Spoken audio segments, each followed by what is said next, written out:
तो पिछले कई बोरिंग चैप्टर के बाद चैप्टर 256 एक्चुअली में एक एक्साइटिंग चैप्टर था, क्योंकि इसमें हम देखते हैं कि फाइनली हमें सुकुना की वीकनेस के बारे में पता चला और फाइनली यूजी अब दिखा रहा है कि वो इस शो का मेन कैरेक्टर क्यों है। तो चैप्टर की शुरुआत में गोजो का फ्लैशबैक दिखाते हैं, जहाँ पर गोजो ब्लैक फ्लैश के बारे में इंफॉर्मेशन देता है कि ब्लैक फ्लैश अटैक करने का कोई प्रॉपर तरीका नहीं है, यहाँ तक कि वो खुद भी उसे अपनी मर्जी से यूज़ नहीं कर सकता।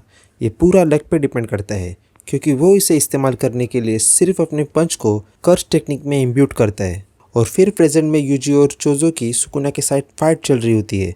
तभी माँ के पीछे से आकर सुकुना पर अपने शॉट से अटैक करती है, मगर सुकुना उसकी शॉट को पकड़कर उस पर अपना third black flash attack use करता है, जिसमें से 2 तो उसने सिर्फ माकी पे यूज़ किए हैं। लेकिन माकी की तरफ देखकर लगता नहीं है कि उसने किंग ऑफ कर्स से लगातार दूसरी बार ब्लैक फ्लैश अटैक फेस किया होता है। उसी टाइम सुकुना उस पर स्लैश से अटैक करता है, लेकिन उन स्लैश से माकी को रियलाइज़ होता है कि सुकुना के स्लैश का आउटपुट अब बढ़ते जा रहा है। और तभी सुकुना चोजो पर भी अपने स्लैश फेंकता है, लेकिन जब तक वो चोजो तक पहुँचते सुकुना खुद उसके पीछे आकर उसे दीवार में फेंक देता है। और फिर से वो चोजो पर अपना fourth black flash attack use करता है, लेकिन उससे बचने के लिए चोजो ब्लड को आर्मर बना के उसका इम्पैक्ट कम कर लेता है, जैसे उसने यूजी के साथ शिबुया फाइट में किया था। लेकिन चैप्टर के शुरुआत में खुद गोजो कहता है कि ब्लैक फ्लैश यूज़ करना काफ़ी मुश्किल है और कोई भी इसे अपनी मर्जी से इस्तेमाल नहीं कर सकता।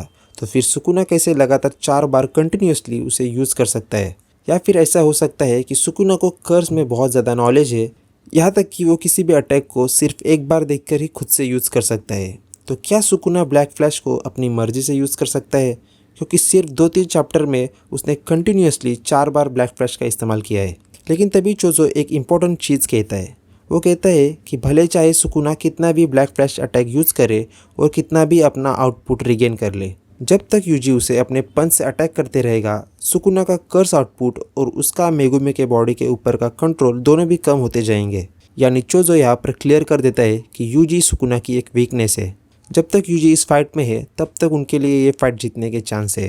तभी मैगवेल लोरे को, जो कि सुकुना के ब्लैक फ्लैश के बाद इंजर्ड हुआ था, उसे उठा के कहता है कि जो उन्होंने करना था वो उन्होंने कर लिया, अब उन्हें लौटना चाहिए।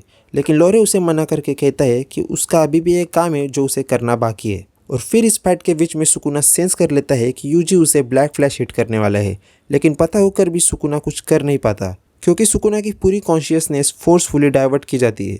और फिर नैरेटर यहाँ पर एक्सप्लेन करता है कि लोरे ना ही सिर्फ अपने टेक्निक से फिजिकल बॉडी ग्रैब कर सकता है, बल्कि वो उनकी कॉन्शियसनेस को भी ग्रैब कर सकता है।